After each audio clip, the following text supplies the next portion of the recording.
Buenas tardes, bienvenidas, bienvenidos a esta nueva sesión de Filmoteca Villaverde. Hoy lo hacemos con Las Herederas, el primer largometraje de ficción de Marcelo Martinezzi, quien tiene, además de esta película, una larga trayectoria como cortometrajista con obras que incluso han sido galardonadas en distintos festivales, como el de Venecia con La voz perdida. Es un lujo poder contar con una película como esta, no solo por su evidente calidad, que estoy convencida de que le van a disfrutar muchísimo, sino porque largos como este dan sentido al circuito de festivales, bueno, e incluso a proyectos como este, ¿no? Porque nos permiten tener acceso a un cine al que frecuentemente, bueno, pues es más difícil llegar, ¿no?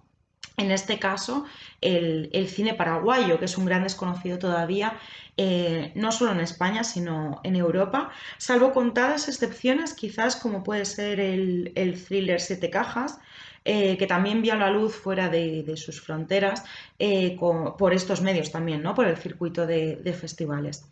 Y es que Las Herederas, además de haber recibido numerosos premios como el Platino o el Fénix, y haber sido nominada a otros tantos, pienso en el Ariel, en el Macondo, en el Forqué, ha pasado por 38 festivales después de cautivar absolutamente en su puesta de largo en el Festival de Berlín, donde se estrenó y donde recibió también el premio especial del jurado, el FIPRESCI, que es el galardón que concede la crítica internacional, y el de Mejor Actriz por el fantástico papel protagonista que hace Anna Brun.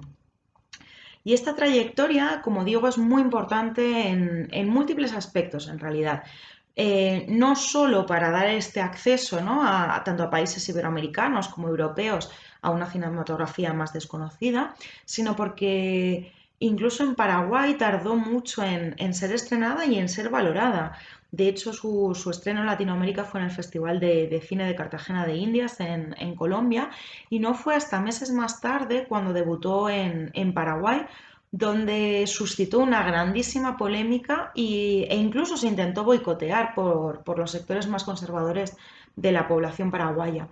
Y es que, bueno, sin querer desvelarles demasiado, les adelanto que Las Herederas narran la historia de Chela, una mujer burguesa, de una clase burguesa, pero bueno, venida a menos, ¿no? Cuya pareja de toda la vida, chiquita, entra en prisión por unas deudas y bueno, y ella se ve obligada a asumir una autonomía que bien por la clase social a la que pertenece, bien por una cuestión de género, pero también por una cuestión de carácter, de personalidad de ella, bueno, pues nunca ha vivido previamente. Así, pues, la película es una suerte de ese descubrimiento, acompañamos a Chela en ese descubrimiento de una especie de segunda juventud que es probablemente una primera libertad, ¿no?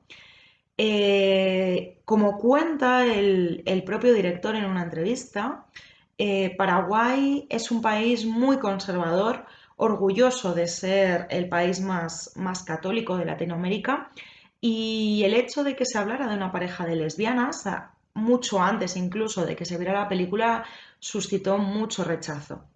Contaba también Ana Brun que hubo incluso gente de su entorno que, aun valorándola a ella, se negaba a ver la película por este motivo e incluso se generó todo un debate en torno a su posible homosexualidad, al de la propia actriz, quiero decir. Por otra parte, se trata de una película que ha engrosado buena parte de los festivales de cine de mujeres y cine LGTBI a lo largo de todo el mundo, algo que es muy trascendente no solo por dar visibilidad a una pareja de lesbianas, sino para hacerlo por una pareja de lesbianas consolidada, ¿no? De edad más avanzada.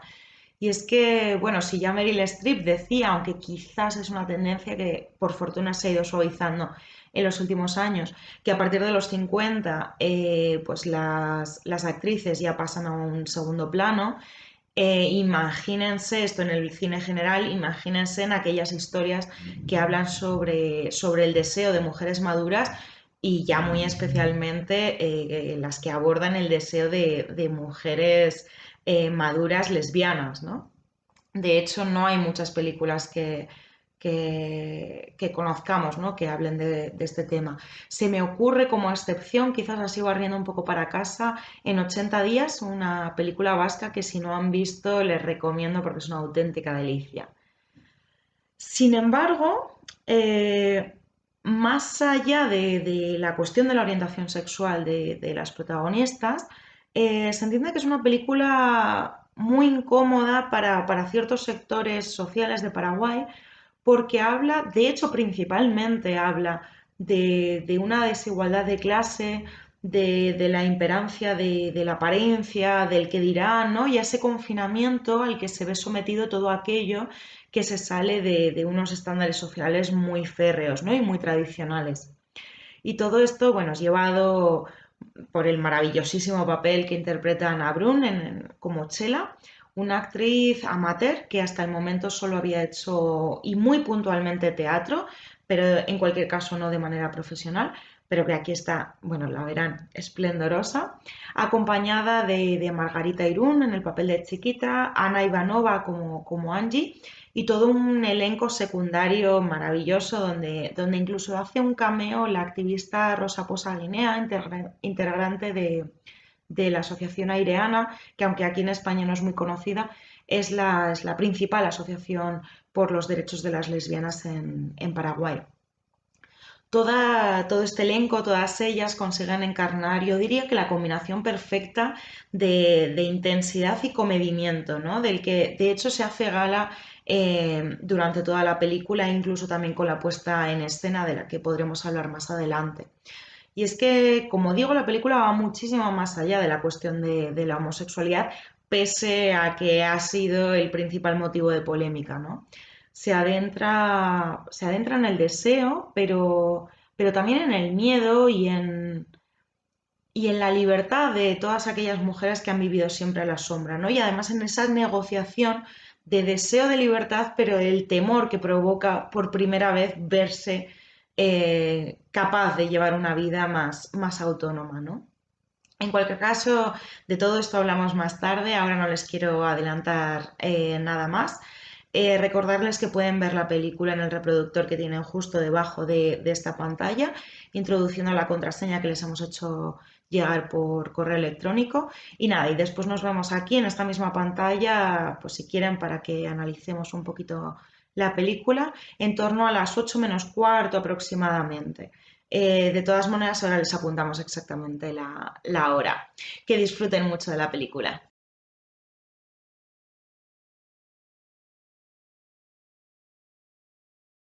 Hola de nuevo, espero que hayan disfrutado muchísimo de la película.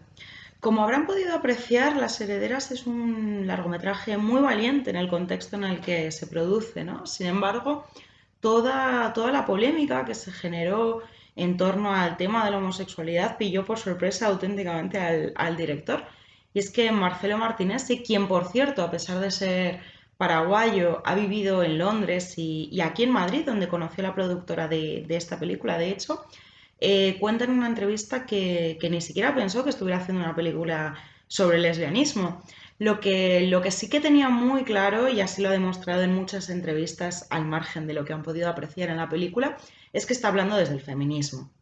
Algo que bueno, según comenta, generó hasta cierto malestar entre los hombres del equipo, que, bueno, pues que como han visto son muy minoritarios en trabajos en papeles secundarios. Algo sobre lo que él bromeaba y decía, bueno, imagínense ustedes si están enfadados o molestos porque en este proyecto concreto tienen un papel secundario, imagínense cómo pueden sentirse las mujeres que a lo largo de toda la historia han estado sometidas a esta invisibilidad, ¿no? Sin embargo, como señala, esta es su obra probablemente con un posicionamiento político menos explícito, a pesar de ser quizás la más molesta, ¿no? Y es que sus anteriores cortometrajes han sido intencionadamente militantes. Con uno, por ejemplo, hablaba de la Guerra Civil Paraguaya de 1947, con otro trabajó con niños de la calle, tanto para guionizar como para protagonizar la película. E incluso fue el primer director de la televisión pública paraguaya con un proyecto bueno, muy cercano al socialismo y muy políticamente marcado, porque bueno, tenía como objetivo la representación de todos los sectores sociales. De hecho, así lo hizo hasta que tras una importantísima crisis política volvió el gobierno conservador y Martínez sí se vio obligado a abandonar Paraguay durante un tiempo, que fue ahí donde fue a Londres y vino a Madrid, como les comentaba, precisamente para poder seguir, bueno, formándose por un lado, pero también trabajando bajo estos valores y principios que él sostiene, ¿no? Pero a pesar de ello, y como les digo, probablemente por la repercusión internacional de las herederas, esta es la obra que con diferencia más polémica ha suscitado, ¿no? De hecho, para que se hagan una idea de hasta qué punto la cuestión de la homosexualidad abre heridas en el panorama más conservador paraguayo, les diré que el día en el que se homenajeó a la película en la Cámara de Senadores de Asunción, que bueno, pues era un acto homenaje que se había previsto, hombre, porque al final es la primera película paraguaya que había ganado 2 Osos de Plata, nada más y nada menos que la Berlinale, ¿no? Y el premio de la crítica internacional, etcétera, compitiendo con grandísimos cineastas como Wes Anderson, ¿no? Por ejemplo. Entonces, bueno, pues había decidido homenajear a la película y al equipo y aquel día los congresistas del Partido Colorado, el Partido Conservador, abandonaron la sala para boicotear el homenaje y entre los apenas 45 senadores que se quedaron en el hemiciclo aún se oyeron críticas y abucheos, murmullos, etcétera. Entre otras, bueno, destacaron algunas declaraciones de algunas políticas conservadoras que hablaban de que las lesbianas atentaban contra la familia, etcétera. Y todo esto además ocurrió cuando la película ni siquiera había sido presentada, no se había estrenado y nadie conocía el guión realmente dentro de Paraguay, ¿no? Lo único que se sabía realmente era que estaba protagonizada por una pareja de lesbianas, ya está. Y por supuesto, pues cuando la película se estrenó en el país, pues la polémica no amainó. De hecho, es verdad que el equipo quiso hacer un estreno muy marcado políticamente y de hecho caminó el día del estreno sobre una alfombra violeta en sustitución de la habitual alfombra roja, precisamente pues eso, como este símbolo político, ¿no? Y frente a la sala, en el centro comercial, bueno, más lujoso de Asunción, que fue un estreno así por todo lo alto, colectivos como Aireana, el que les comentaba antes, por Rosa Posa Guinea, aprovecharon para reclamar derechos por la libertad de los homosexuales en un país en el que, bueno, pues por supuesto el matrimonio entre personas del mismo sexo sigue sin contemplarse y donde, por ejemplo, las presas no pueden tener vis a vis íntimos con sus parejas mujeres. De hecho, es algo que, bueno, venía perfectamente esta reivindicación porque habrán podido ver que la película se hace una pequeña alusión a eso con todo este problema que tenían en la habitación cuando se la iba a ver a Chiquita. De hecho, cuenta Ana Brun en una entrevista que cuando las mujeres de su barrio se enteraron de la película, iban a preguntarle a la peluquera, así muy escandalizadas, si es que ella, que había estado casada y con un hombre y que tiene hijos, si es que ella era lesbiana. Pero bueno, aunque este tema fue el que más ampollas levantó en sectores más próximos a la Iglesia Católica, la película realmente también resulta incómoda porque retrata la hipocresía, ¿no? De esta clase alta, ¿no? Quizás el personaje que mejor lo manifiesta este aspecto es el de la vecina, el de Pituca, ¿no? Por la que Chela se convierte en esta suerte de taxista a través de estos monólogos, porque como ven no hay diálogo, Chela se maneja entre silencios, que son casi cómicos o serían cómicos si no fuera por la herida social que representan, ¿no? Pero, pero también toda esta dureza de la clase social se retrata de manera quizás más descarnadora con todo el proceso en el que la casa se va desvalijando, ¿no? De esta vida pasada con la venta de las posesiones, ¿no? Estas escenas en las que Chela observa desde la puerta no solo por la dureza psicológica del momento, que también, sino como símbolo de su propia ausencia, ¿no? En su vida pasada. Esta casa por la que van pasando toda esta suerte de mujeres de clase alta que se lo quieren llevar todo, ¿no? Que hasta las plantas, las lámparas están conectadas, ¿no? Estos pequeños eh, objetos de valor sentimental y, y que contrastan con esta Chela que observa en los márgenes, ¿no? Como todo lo que ha conocido se va desmoronando. Y es que considero que Las Herederas es una película prodigiosa, no solo por estas cuestiones sociales que señalaba, sino por la delicadeza, ¿no? Con la que se hace este retrato tan íntimo de la depresión de Chela y de su sutil, muy sutil despertar, ¿no?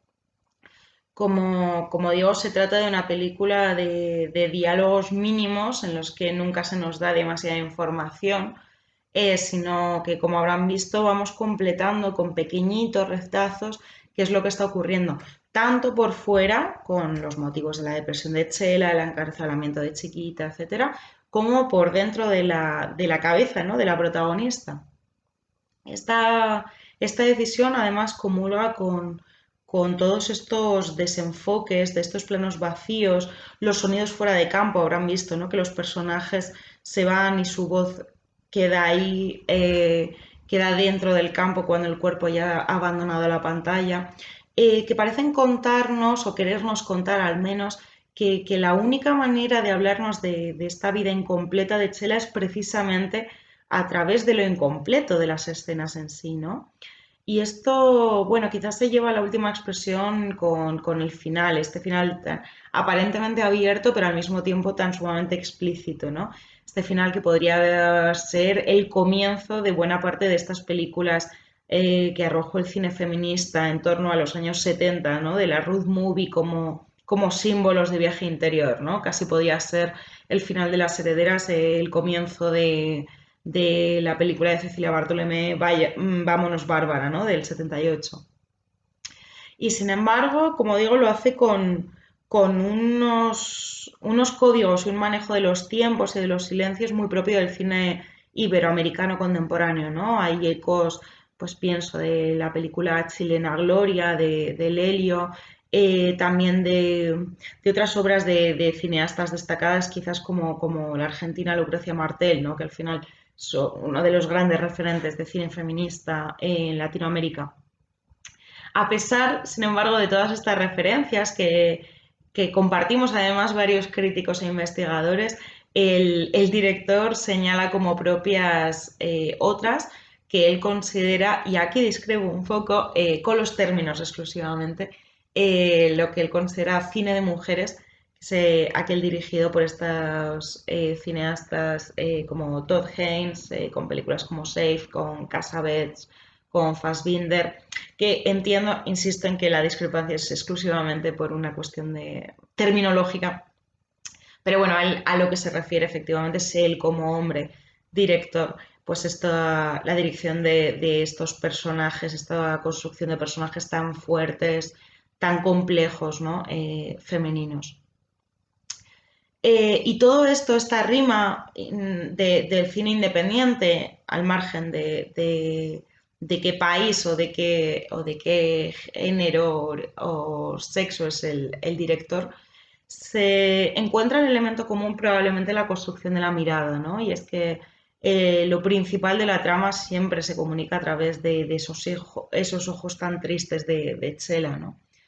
Hasta la entrada en prisión de Chiquita habrán visto que de hecho la crisis de la pareja se explicita a través de los propios encuadres, ¿no? Que sitúan a las dos protagonistas en esos extremos del marco, a menudo evitándose la mirada, ¿no? Si ven, nunca se cruzan las miradas entre ellas, tienden a darse la espalda, ¿no?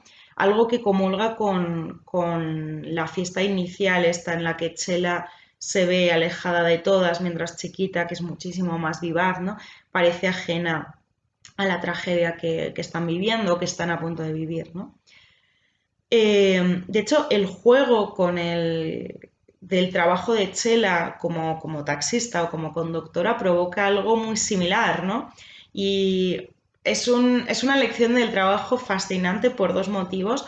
El primero por la construcción, lo que les digo de la construcción de la mirada, y es que obligada a mirar al frente en la conducción siempre parece ajena a la interacción con sus clientas, ¿no? Al final, apenas cruza tampoco mirada con ellas y precisamente esto potencia el punto de inflexión tan importante que en este uso de la mirada con la aparición de Angie en su vida, ¿no? Que quizás es el primer momento en el que Chela se consolida como sujeto de mirada realmente, ¿no? Primero en, cuando aparece en los pasillos ahí en la casa cuando está esperando, pero sobre todo con estas miradas tan sutiles, a veces casi temerosas, ¿no? Que transmiten el deseo prohibido dentro del coche o en las esperas con la madre, a la madre de Angie cuando están apoyadas en el coche, ¿no? Este momento tan arrebatador en el que vemos a Chela aterrada mientras Angie se acerca mucho más a ella, ¿no?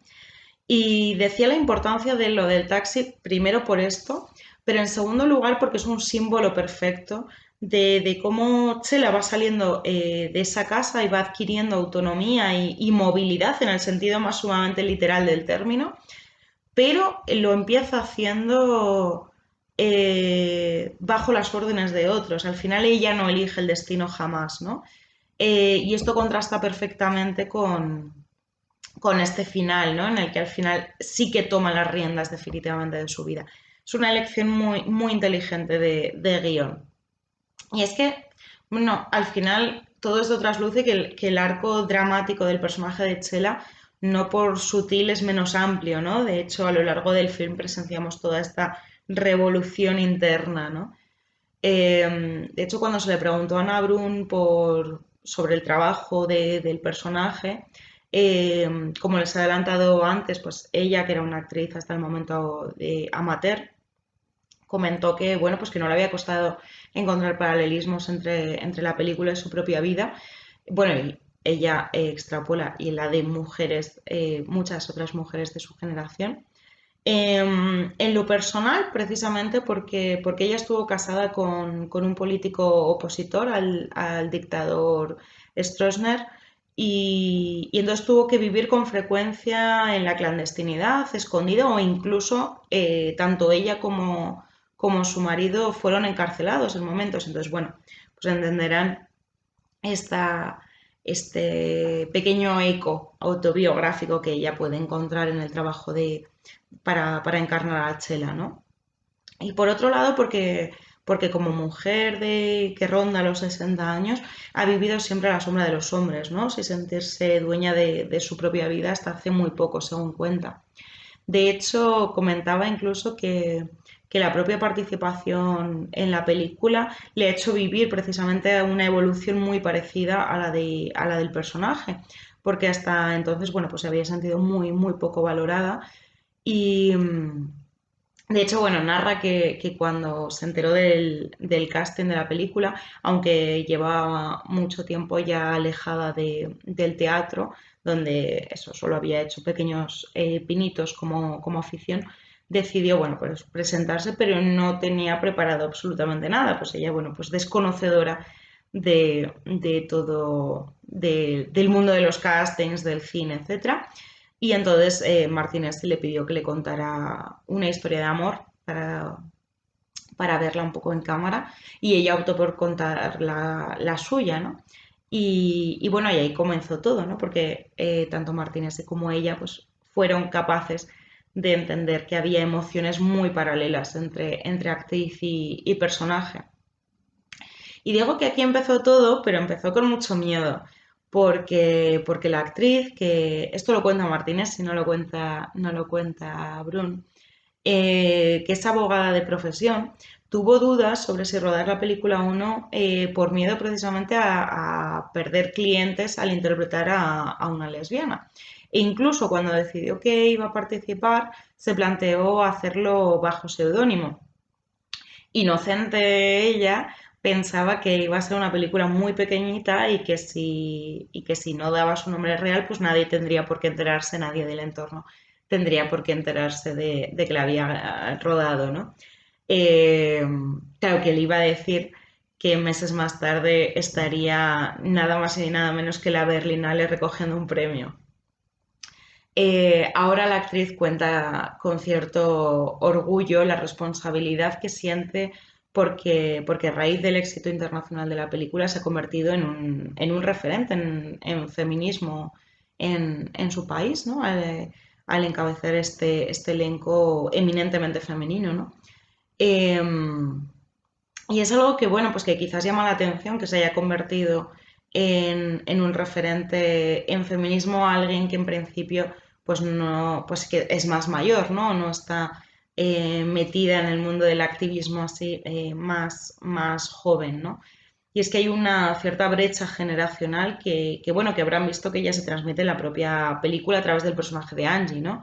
Que es muchísimo más joven y a pesar de tener una relación dañina con su novio, bueno, pues está muchísimo más liberada sexualmente, ¿no? Como se transmite, por ejemplo, en la conversación que tienen en la casa de la protagonista, ¿no? Cuando narra todo este triángulo sexual, o incluso en este momento que les comentaba cuando están esperando ahí apoyadas en el coche, ¿no? Y se muestra ya muchísimo más descarada que Chela, ¿no? Y de hecho eso, pues estas reacciones de miedo inminente, ¿no? Que siente Chela cuando ve posible el hacer precisamente, ¿no? Y es que aunque lesbiana o sea, y asumido a lo largo de todos estos años su orientación sexual, sigue manteniendo ciertos ecos homófobos en la manera de leer su propio deseo, ¿no? Todo esto nos permite ver que la película tiene partes muy marcadas, ¿no? Por un lado, este derrumbamiento, no solo emocional, sino físico de la vida pasada, a través del símbolo de la casa destartalada, cada vez más vacía, que además es muy bonito porque está muy bien trabajada esa localización, porque se habrán dado cuenta que conforme la casa va estando más vacía, en realidad va estando más llena de luz. Hay un trabajo en el que conforme Chela en plena crisis depresiva pues va perdiendo todas estas posesiones del pasado, poco a poco se van abriendo más puertas, más ventanas, hay más claridad, ¿no? Es interesante ver cómo incluso la iluminación de la película va variando y va acompañando a esta evolución psicológica, ¿no? de Chela, llevada en un primer momento por la necesidad de ser más autónoma económicamente a través de lo que comentaba del coche, hasta evolucionar en esta suerte de crisis identitaria que le provoca el reconocer el deseo hacia Angie, ¿no?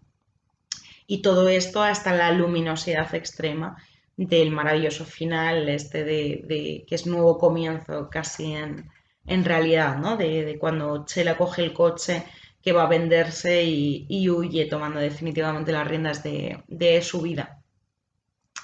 Pero también, y a pesar de todas las sutilezas, es una película plagada de contrastes. Se lo decía en este juego de la iluminación, por ejemplo, ¿no? Pero quizás el principal es precisamente el del encierro de las mujeres que paradójicamente sienten las mujeres de clase alta, principalmente Chela, pero también las vecinas, ¿no? Que se mueven en este mundo de apariencias y que si se ve físicamente en realidad están siempre en interiores, ¿no? Al final es de la casa de una a la casa de la otra y siempre en coche, ¿no? O sea, viven en ese encierro constante y paradójicamente eh, se vive con muchísima más libertad expresiva, al menos, o identitaria, si se quiere, en la cárcel, ¿no? Donde las mujeres parecen muchísimo más espontáneas y con una mayor libertad de movimiento dentro de ese espacio cerrado, ¿no? De hecho, Chiquita hace varios comentarios, como quitándole hierro al asunto de estar en prisión, ¿no? Y esto es algo que realmente era una máxima para Martinesi. Fue muy importante lo del tema de las escenas de la cárcel y ese contraste entre el encierro simbólico y el encierro real más libre. Y tanto es así que él decidió ya desde el primer momento que las escenas de la cárcel se rodarían en la cárcel con presas reales. Tuvo la suerte además de que consiguió todos los permisos necesarios porque ya había hecho algún reportaje en el centro penitenciario cuando trabajaba en televisión, entonces no le fue difícil a acceder. Aunque según comenta, tuvo que dar un largo curso de interpretación para las presas y hacer distintos coloquios de cine para reflexionar sobre cine durante una temporada para que aprendieran, claro, lo necesario para participar en la película. Sin embargo, quiero entender este ejercicio, el de hacer los cursos y los coloquios en la cárcel, eh, como un ejercicio muy similar al que había hecho los años anteriores Martinesi con el corto este que les comentaba que había hecho con los niños de la calle. O sea, al final Martinesi tiene una máxima que es utilizar su posición como director para llevar lo social al cine, pero también el cine a lo social, ¿no? Este trasvase, esa transferencia que existe entre ficción y realidad. De hecho, bueno, considero que el resultado no le fue nada mal. Por concluir, simplemente, bueno, pues cerrar con algunas, bueno, pues con la intención, ¿no?, que planteaba Martinesi, y es que él pretendía, realmente, como les decía, no pretendía hacer una película política. Él lo que pretendía era hacer una película muy intimista, muy humana, muy poética, eh, con la que el director realmente lo que pretendía era hablar de una pareja en crisis, independientemente de su orientación sexual, y del encierro al que se ven sometidas las mujeres en la sociedad paraguaya, ¿no? Por lo menos determinado tipo de mujeres, en un país eso que todavía, pues que es heredero de un pasado católico y dictatorial muy reciente, ¿no? Y sin embargo, pese a que no era su intención, ha conseguido, gracias por un lado al triunfo internacional de la película y por otro, paradójicamente, al rechazo que ha generado en determinados ámbitos sociales, ha conseguido retratar de manera muchísimo más política y mucho más social de lo previsto al Paraguay del momento, ¿no? De hecho, ha conseguido elevar este retrato o trascender la diégesis a un retrato casi extradiegético, ¿no? Porque al final ha llamado la atención sobre todo el camino que queda por recorrer en materia de derechos humanos, pese a que no fuera su intención primera, ¿no? Sin duda, Martínez es un cineasta al que habrá que seguirle la pista muy de cerca. Creo que promete darnos muy buen cine. Además, él, según ha defendido, concibe el cine como una herramienta de cambio social en la medida en la que genera debates e invita a pensar. Así que, bueno, creo que podemos esperar de él en el futuro películas que vayan en esta línea. Mientras tanto, y hasta que Martínez se haga nuevas películas, nosotros seguiremos disfrutando aquí de otras grandes. Mañana mismo, también a las 6, con la película libanesa Cafarnaum, el último largometraje de la grandísima y magnífica Nadine Lavaki. La recomiendo que no se la pierdan, la disfrutarán muchísimo. Y nada, muchísimas gracias por estar con nosotros hoy aquí y que pasen muy buena noche.